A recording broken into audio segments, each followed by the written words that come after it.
Welcome to the Ignorance is Strength podcast.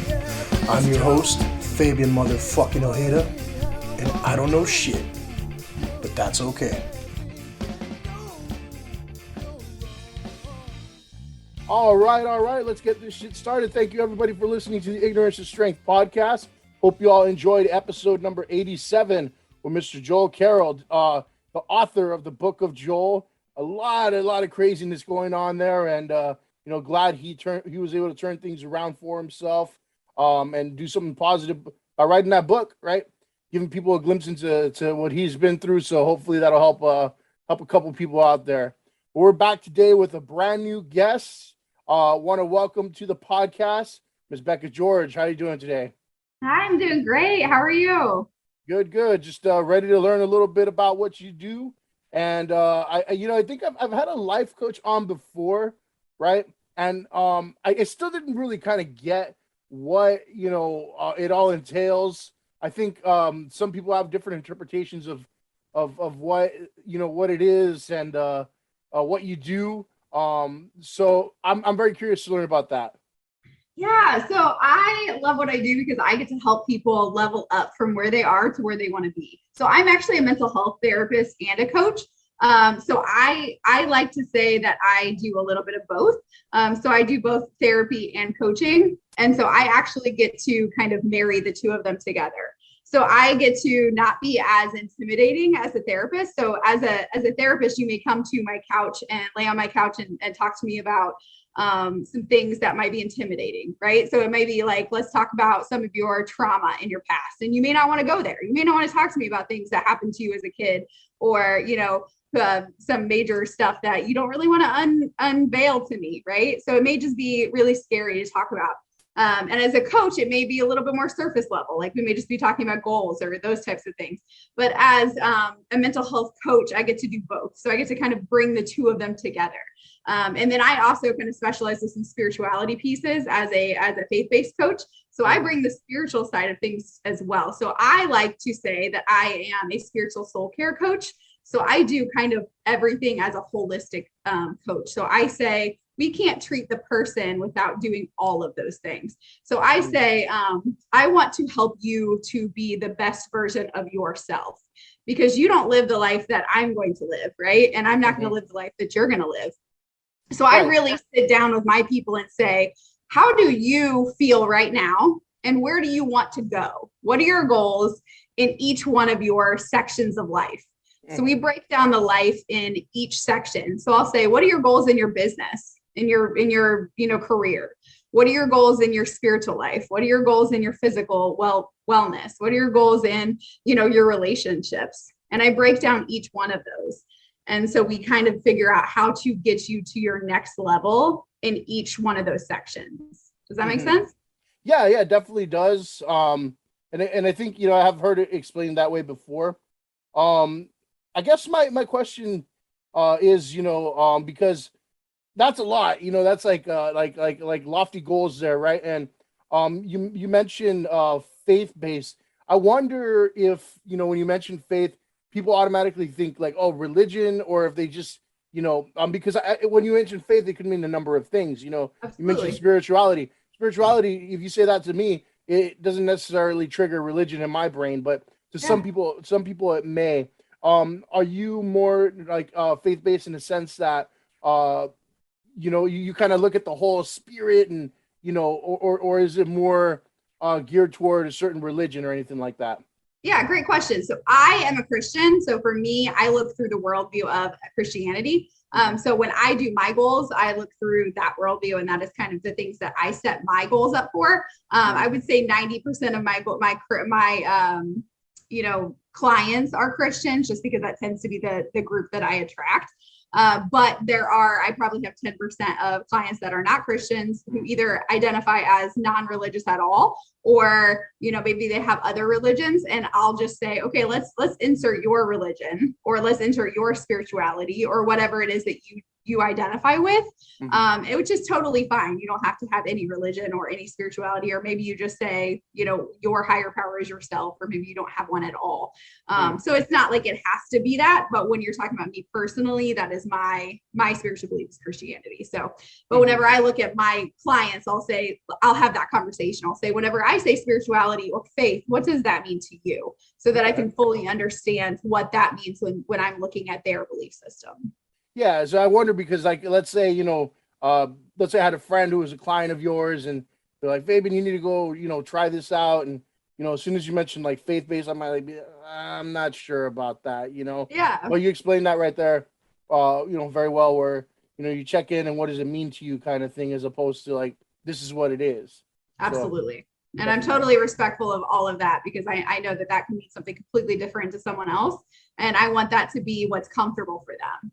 Mm-hmm. The other thing with that too is that when you're talking about trying to reach these life goals, naturally I think when people try to get there, and there's someone who can guide you there, a lot of people may be very skeptical, right? Like, well, how are you going to get me there? Like, what qualifies you to to get me there? Um, and is this something that uh you go to like seminars or school or anything for, or how do you build that capacity?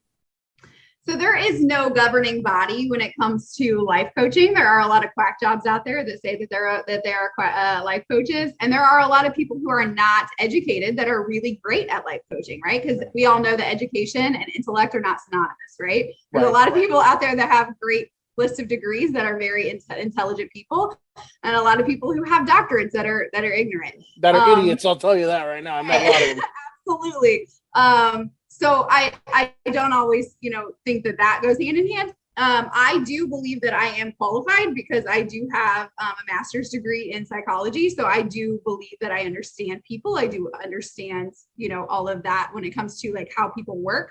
And, I am a licensed mental health therapist. So I understand mental health. I understand how people work. I have certifications in specifically in life coaching, in coaching in things like forgiveness, and things like, I have several other certifications. I'd have to look up all the ones that I've gone to classes for, just specific things where I've been like, hey, I think I want to learn more about this and learn about this, right? Just to kind of like keep things going in classes. But I don't have, but you don't have to specifically have that, right? It's just, anybody could go do it, right? But again, that doesn't necessarily mean that I would be the right fit for every person. There are some people who wouldn't work well with me, right? I would not be a great fit for, somebody who needs a specialty in a certain niche that maybe I haven't studied, right? Like I wouldn't be a great fit for a business, someone who needs a business coach, because I don't know enough about business. I haven't taken business coaching classes. I don't know enough about that. Even though I've started businesses and I know how to start a business, I wouldn't know how to coach someone in business, right? So there are still those things that you have to look at. So I believe that I have the competency and the capability to lead in certain things because of my education, because of my classes that I've taken, those types of things, but not in other areas, right? So when you're looking at getting a coach, the same thing, just as like a therapist or something else, you ask those questions. Now, the difference is with a therapist and with a coach, therapists do have governing bodies, right? So there is a governing body of what is required. So with a therapist, there has to at least be a master's degree and you have to be licensed, right? So if I'm doing therapy with you, for sure that there is an education to back up. Whereas with coaching, you need to ask a little bit more questions like, hey, what is it about, or why do you feel like you have the ability to help me, right? So then I would tell you, maybe I haven't taken these classes. Like my certification isn't necessarily better than this other certification, right? Because again, there's no major governing body that tells me that my certification is better than Joe Schmo's certification. Because there are, with life coaching, there's certifications that cost $10,000. The certifications that I've gotten cost $100, right? So it's the, I've never taken these big classes that cost all of this money. But that's because I have, a master's degree, thinking that I believe that I have the education that backs that up. So it's really just asking those questions of like, what do you believe you're good at, right? Why do you believe that you can help me in this area? Mm-hmm. And then feeling like you have that connection with the life coach. And then also really just like believing or seeing what the results are as time goes on. So as we meet the first couple sessions, are they asking the questions that are prompting me to get results? Right. Because I'm not an expert in your life, right? So if I'm meeting with you, I'm not an expert in your life, but what I am is an expert at asking questions. I'm an expert at asking you questions to get you to dig deeper into where you need to be. And also I'm an expert at helping you to break down your goals into more doable goals, right? And also in accountability. So I'm here to help you hold you accountable. And I'm here to break these down into habits that you can create that are going to be long serving for you forever. Right. Yeah. So I mean that makes a lot of sense there. And I think you've probably been doing it long enough to where I know you won't take offense to this, but there's a lot of people doing this type of work that like the ones you say are probably not qualified, right? It really comes off like very like snake oil vibes, like absolutely almost like the whole like multi-level marketing scheme type of vibe, where maybe there's somebody who's legitimate out there, but the majority are just like really trying to find a get rich quick scheme or some kind of way to manipulate things so that they can gain something, and I'm glad you cleared that up, because you mentioned coaching, and what really resonated with me was the skill of coaching, because whether it's with somebody's life or you're like coaching a team or you're like a supervisor at work, right? Those skills transfer over, guiding questions, getting somebody to their destination, and really kind of building their capacity, and just fostering that nature of leadership within other people. Yes. Accountability was a big word there too, because you need that as a coach. And I've coached sports and I've led people on teams at work, and that what you said there really resonated with me. So I can tell it's not the whole let's make a buck off of your sorrows kind of thing. Now, this being like a life coach, I would assume is a bit of a calling based upon experiences that you've had, or the life that you've lived, right? Is there anything that has really kind of made you realize like, hey, I need to get into life coaching? Yes. So I actually just started coaching about a year ago, naturally. So I have been a therapist for about 12 years. And then about a year ago, I transitioned into coaching. And that was because I actually got out of an abusive relationship about a little over a year ago. And that's when I started coaching. And that was because I wasn't sure I was going to make it out alive in that relationship. So I was in a very abusive domestic violence situation, and that was as a therapist. So I knew the signs, I knew the situation that was happening, I knew what was occurring, and I still got into it, and I still couldn't get out, and I still was in this situation where I really genuinely believed that he was going to kill me. And I, in the middle of the night type of situation, had to pack up my stuff. And I could only fit what I could fit in my vehicle, and had to start my whole life over. Me and my daughter had to move from Indiana to Florida, and literally had to start my whole life over. And it was one of the scariest and worst, but also best experiences of my life. And I said, you know what, as I'm healing from that experience, healing from narcissistic abuse, healing from that whole thing, I was like, I have to help spread the word of domestic violence recovery, narcissistic recovery, and also just not settling for less than what you're worth. Like, that is really what it kind of boils down to for me. And that is like really helping spread the word to women of, you are not just women, but men too, but just, you are worth a life that matters. I had gotten to the point where I was so hopeless that I really accepted I'm going to make it to where my daughter turns 18 and then I'm going to kill myself. That was how hopeless I was in that situation because I didn't see a way out.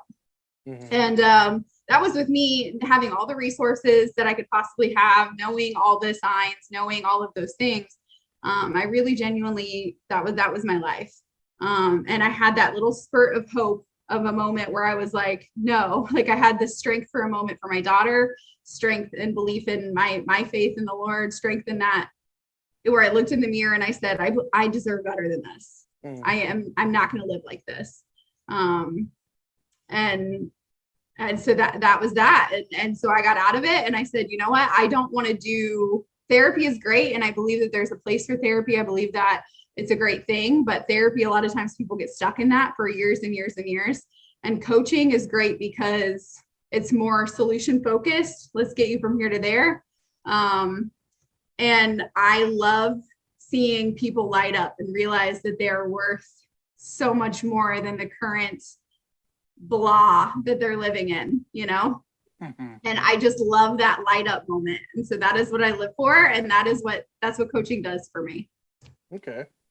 Now, when it comes to getting, clientele or spreading the word, how do you go about that? Because I can imagine that can be kind of, difficult, especially getting started. Like there's no way to, to get word of mouth on like, hey, she does a great job because you haven't even started yet. So how do you go about, spreading the word and building like like a whole stable of clients there? That has been difficult to say the least. Really, I've just kind of, trusted God in that. And I've just put myself out there as much as I possibly can. The question that I ask myself every day is how do I provide as much value to people as possible, right? Mm-hmm. Because I have a lot of, I believe, great things to say. And so I try to challenge myself in providing content and just providing it and hoping that people follow me and hoping that people say, wow, that's really inspiring. I try to make myself known that, hey, I love to speak in public. It's one of my favorite things to do. And so I've been trying to get speaking engagements and hoping that people will find me that way, which I've had a few this year and had a couple. Actually, I have the few coaching clients that I've gotten this year have come from my speaking engagements that I've had this year. Also therapy clients that have transitioned from coaching. I've had a couple, I paid a few, I took all of my savings that I had and put it into marketing for coaching, which wasn't super smart because I ended up eating up all of my savings, but I went all in. So, that was kind of what I did there. So it's very small at this point. The coaching company is small, but it's, I'm trying not to, poo-poo that, I guess. So I've kind of just been telling the clients that I do have, like, hey, if you know anyone, kind of, a referral, like I'll give you some money off of your current coaching if you can, refer me on. I'm constantly putting my face out there on social media. I'm trying to get on podcasts, those types of things, and just kind of spread the word as much as I can, and just kind of wait for people to know who I am. And right now I'm still 90% of my people are still therapy clients. So that's how I make the bulk of my money right now. Yes, it sounds like you're all in. Yeah, I am. Yeah, I literally spent all of my money. When I say all of it, I think I only had $50 left in my bank account when I had literally spent all of my money on this business because I believed that much in it. Mm-hmm. And I just said, I'm gonna go all in, and I'm just going to do all of my money on marketing, all of my money on doing, everything. And I'm just going to go all in on it and just believe that it's going to work and benefit for me. So yeah, for sure. Good luck with that. Now when it comes to, the people that you're talking to and they want, things to be better for themselves, they're maybe stuck in the rut or there's something bothering them.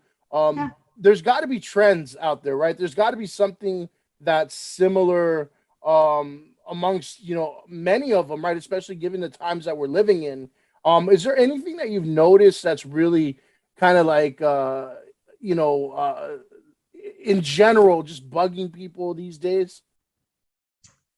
Honestly, I think that a lot of people are just really really struggling just after 2020 and with just knowing what is happening with this whole pandemic situation, with like being torn between wanting to go back to society, right? And like, and almost we miss people, but we don't miss people. Like almost like we don't even know how to socialize anymore. Mm-hmm. But yet we miss people and we're struggling emotionally, right? So with my therapy caseload before, I would say 80% of people were okay and 20% of people really, really struggled. And now it's the other way around. Now it's 80% of people are not okay and 20% of people are okay. Mm-hmm. And so that really tells you the state of the world right now, where 80% of people are just like, they're just not okay. And I think it is really just emotionally saying, first of all, like, I think we're gonna see a lot of people coming out and saying like that the isolation that has happened this last 2 years has had a major impact on their psyche, on what has happened to them emotionally. So I think what I've seen is just a lot of people saying like, relationally, like, I don't even know how to function in society anymore. People's relationships falling apart, people feeling like they have to isolate themselves, an increase in depression, anxiety, just things that used to not stress them out that do now. And so that's kind of what I've seen a lot more of. And then also just people feeling a lot more pressure to kind of have another stream of income, another thing coming in, just because like everything is so uncertain with what is going to happen, with whether they feel that stress of like, do I get vaccinated? Do I not get vaccinated? You know what I'm saying? Like those types of things, or their job is uncertain, or, you know, the prices of everything is raising or whatever. And so it's just that other stress of, you know, that financial insecurity that is kind of stressing people out right now. Yeah. Plus, you know, the realization for some of us, like, hey, I almost died, Yep. you know, with the whole COVID thing. It's like, that to me, I think over the last, you know, couple of years, it really kind of hit me where it's like, dang, you know, maybe a little bit more, and I wouldn't even have been here anymore, you know, like, and I think it does hit a lot of us differently. You know, I tend to, you know, just joke things off a lot, but I'm like, yeah, no, it was pretty serious for a bit, you know. Yeah. And I think maybe just it would be a good time for a lot of people to seek some sort of help, because you know, we don't necessarily know how to deal with it. We've never been at this point before, you know, and it's such a new thing that, you know, if you're trying to kind of go at it alone, it might be a little bit daunting, and just really mess with your head, you know. Yes. Absolutely. And yeah, I mean, none of us have ever seen anything like this before. We're all trying to wrap our minds around it. And that's why I think coaching is a really great place to start, because therapy can be kind of intimidating. And so I think coaching is a great place to just be like, let me just talk through some of these things. And it's just less intimidating than therapy. And it's a good place to kind of start, to just be like, hey, I don't know exactly what I want to do, but I know that I'm not entirely happy where I'm at right now. So let's just talk through some of these things, you know? Mm-hmm. Now, in general, and we talked a little bit about this very, very briefly offline here, but you know, some things that maybe you know, are things that you talk about when coaching, right? Are the effects of like social media? Am I right in that in that area? You kind of talk about like how social media affects people and their perceptions and whatnot. Yeah, I mean, that might be one of the things that we talk about. Yeah. Mm-hmm. Yeah, I mean, we could talk about anything. I mean, so coaching can be literally anything, like any different goal that we have, any different goal that anybody has when it comes to coaching. Like, I mean, there can be any goal. We can break down any goal that you have, you know, and we can talk about it. There's nothing too small, nothing too big when it comes to coaching. When it comes to something like social media, do you believe that really affects like somebody's mental state, or not so much? Are you talking about specifically like comparing yourself in social media, or? Yeah, it's something like that. Yeah, absolutely. Yeah, I think right now specifically, like, you know, people people play the comparison game a lot on social media, right? Like I don't look like them, or I don't, like my life doesn't look like them, or any of those things on social media. And social media is only, probably 30% real, right? Mm-hmm. And so it's a lot of that game. I did that actually earlier this month, where I was struggling because I told you, just like I told you, that my I started my whole life over again this year. And so I went from making really good money to not making as much money this year because I started my own business. And so, that has been hard for me. And so I have a smaller tree, a smaller apartment. I went from a really big house to a small apartment. Right. And this month I was looking at all my friends who posted in their big, gorgeous $500,000 houses in Florida. And they have these big, beautiful Christmas trees, and Christmas had their houses look like they stepped out of a department store, magazine. And I have this tiny little, 5-foot Christmas tree with only a few presents underneath it for my daughter.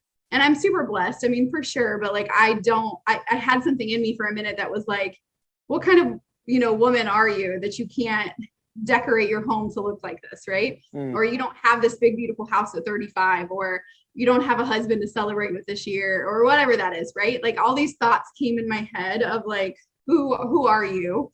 And you don't measure up to this person that you're supposed to be at 35. And it's because of social media, right? And so I had to stop, and I acknowledged it. This is what I teach my people to do: stop, acknowledge it, and challenge it, right? And so I challenged it, and I said, is this true? Is this based on fact, or is this based on fear? This isn't based on the facts. This is based on fear. And if it's based on fear, it has no place in my mind. So then I had to challenge it, and I had to replace it with something that was positive, something that was actually true. And then I was able to, to replace it with something that was true in my life. Right. And so then I recognized that I don't know, just because this woman on social media posted about in her $500,000 house with her gorgeous tree, doesn't mean that she's happy. It doesn't mean that she didn't have to work for that, right? It doesn't mean, I don't know about her life. I don't know about all the ins and outs of her life. It doesn't mean that I can compare myself, right? And so I really had to stop and challenge that and say, like, that has nothing to do with me and where I'm at in my life. And I had to really have an attitude of gratitude to challenge that and change that around, right? So that is what I teach my people to do as well. Oof, you probably make a killing in LA then, because I was trying to measure up out here is kind of a crazy thing, because we have you talk about $500,000 home. $500,000 home will get you maybe a shitty studio, Well, with with no amenities at all, but no, just on a personal level, I can kind of resonate with that, what you just mentioned, because I remember being little when I was a little younger on social media, and I'd look at people living their lives, and I'd be like, the one thing that always got to me was the people who I thought were just imbeciles that were succeeding, and I don't know why it would upset me so much. Maybe because I'm just like, that's not the natural order of things. Like you never did things the right way. You were an alcoholic, pothead, and all that, and all throughout like high school and whatnot. You're just kind of an idiot, right? And I'm like looking at him like, how are you making like, great money and you're starting a family and all that stuff? I'm like, that's not fair, but I'm, you know what I'm saying? But after a while, I'm just like, because that's so draining. Like, why do you want to, compare it to anybody? But I remember just specifically thinking that whole thing, like, you're like that's not fair. They shouldn't be there. To these days where I'm just like, you know what, good for them. Like genuinely, legitimately good for them. Yep. It doesn't bother me. I'm just like, everybody wants to win, and if somebody else is winning, celebrate their win. It's not, if they win, it's not taking away from your goal, Right. I think when it comes to being competitive, that's who we are as a nation. We're very competitive. We think somebody's got to win, somebody's got to lose, right? But we're not even playing the same game a lot of the time. Right. We're just we're watching each other play. We're watching each other play different games, and we're trying to compete with that and be like, man, I'm not as far ahead, but you never know the whole story, right? Or Mhm. even sometimes it could all be phony, you It know, could be, yes. you And know. I heard this quote one time that really stuck with me. It said, "Stop comparing your behind the scenes with other people's highlight reels."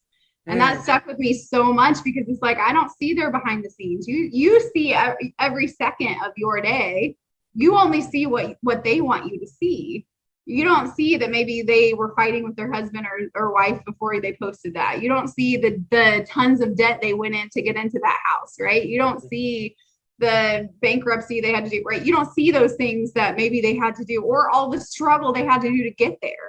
Maybe mhm, they worked their butt off to get there in the first place, right? And right. you didn't see that. And so you should be clapping for them instead of being bitter about the fact that, you're not there, right? And so it's like, okay. And so I was able to turn it around, and that attitude of gratitude was really helpful in that way because I said, you know what, this time last year, I really wasn't sure I was going to make it out alive at all. And here I am alive.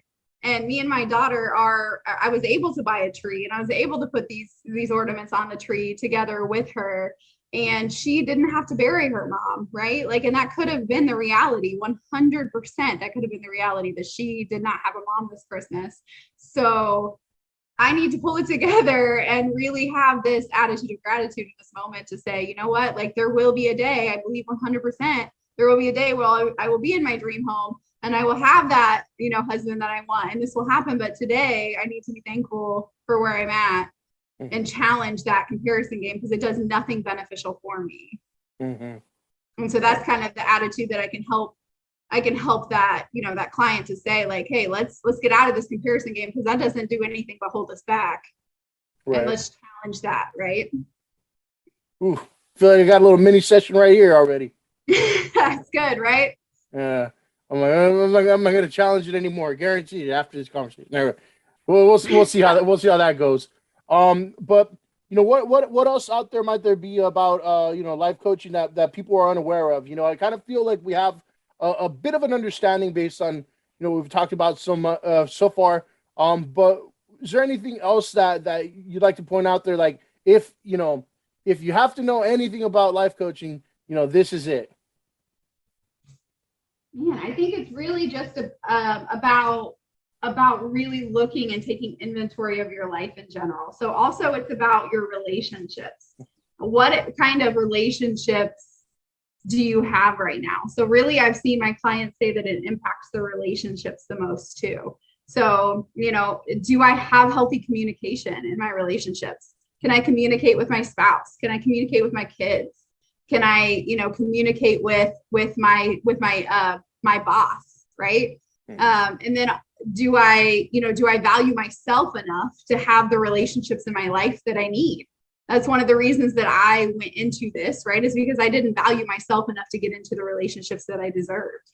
I was in relationships that were beneath me. Not that, the people were beneath me, because I believe that everyone can rise up to the level that they deserve, that they choose to, but that he was not choosing to do that. But I was going to relationships that were beneath me. And so sometimes we as people do that because we don't recognize the level in which we are at, right? And so it's like, what where are your relationships? So take inventory of that. So if you're in a place where you're like, you know what, me and my spouse are not connecting well, or me and my child are not connecting well, or whatever, like look and take inventory of that. And that is something that coaching can really help as well, because sometimes we don't know how to have an effective argument, right? Like we're always gonna argue. We're always gonna have those moments of tension with people we love because we're people and we're different. But there are ways to have an effective argument. There are ways to have a discussion or a debate or something where we can have it and have it be actually effective, right? So maybe you need to learn that. Maybe you need to learn better ways to love your spouse. Maybe you need to learn, how to show your appreciation better to the people that you love. Maybe you need to learn your assertiveness. How do I assert myself in this way at work, right? So just your value and your worth, that alone can affect your relationships with every person around you. So that is another thing that coaching can really do for you. It can really affect every single relationship that you have in your life. Nice. Now, and then kind of a bit of a last point here, right?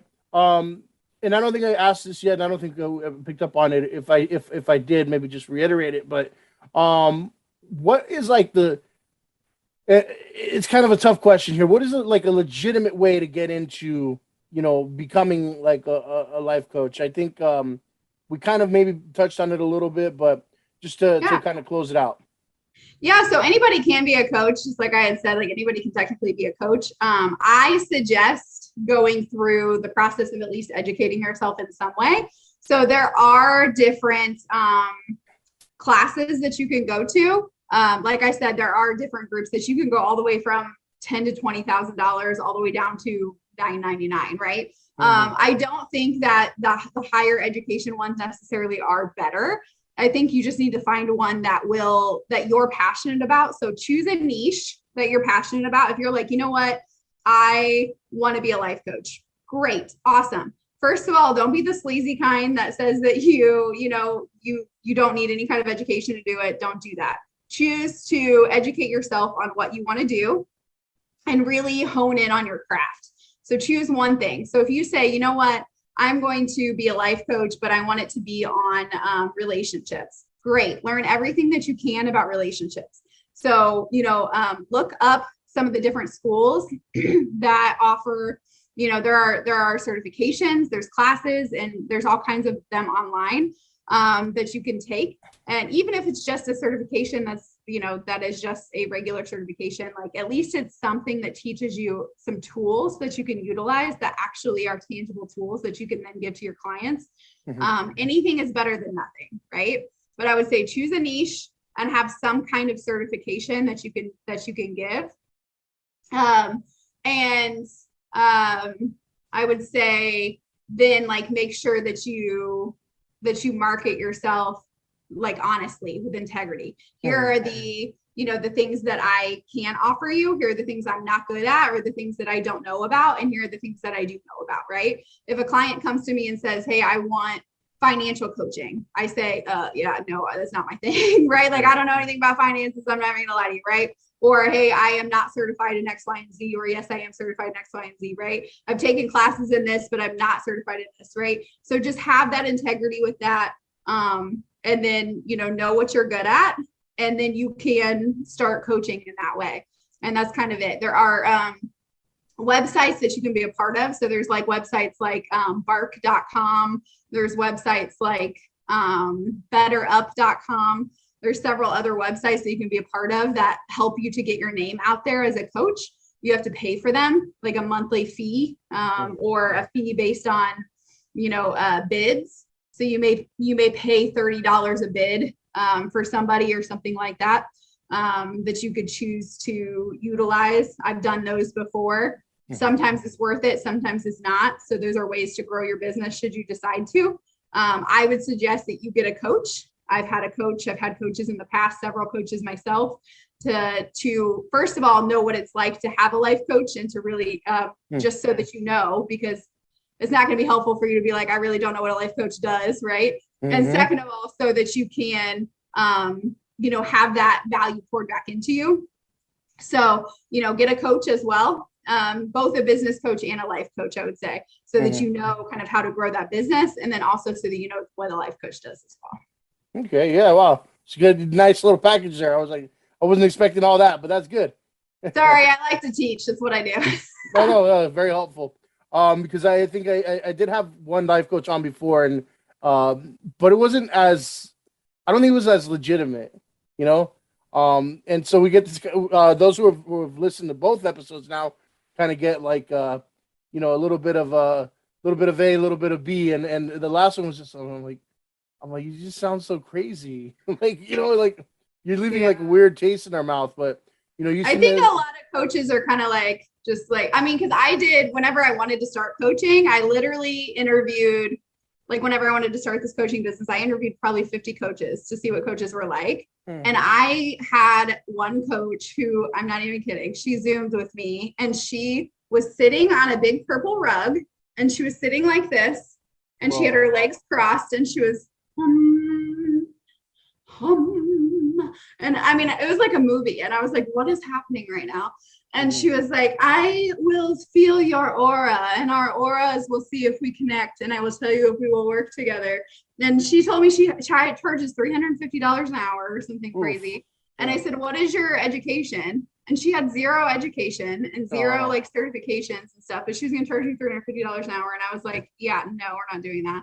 And so, yeah, there's those weirdos out there who just, but I'm sure that she probably gets it, because there's those other people who feel like, oh my gosh, you caught my aura, right? Great, awesome. I'm not one of those people. So I'm sure that there are those people out there that fall for it. But hey, to each their own, right? Yeah. So. All right.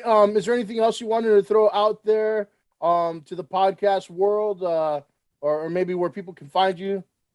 Yeah, I would love, I love meeting new people. I love making connections. I am big on social media. That's usually, I am getting a new overhaul of my website. So if you want to find me, please come to my social media. I am mostly active on Facebook. So it's Bekah George, which is Bekah George. You can add me or send me a DM. So Bekah George. If you want to add me on Instagram, it's at Sheer Vision Coaching. So that's spelled SHEAR Vision Coaching. You can email me if you prefer. It's Bekah@sheervisioncoaching.com. Nice. All right. Well, again, it was a pleasure having you on. I think again, just learned a little bit more. I'm glad about the whole life coaching thing, because thank you so much. Yeah. Now we know it's not all aliens and broomsticks and snake oil. Yeah. Yes. All right, but yeah, definitely lots of luck with that. And hope to succeed, and hope we hear about you someday. Thank you. For everybody listening at home, appreciate it. Thank you. Fuck you and good night.